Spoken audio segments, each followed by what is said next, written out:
In front of me is Samsung Galaxy Tab S9 Plus, and today I would like to show you how you can access all text correction options.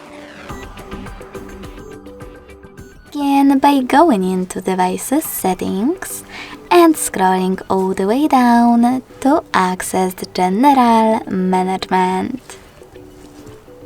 Then just click on Samsung Keyboard Settings.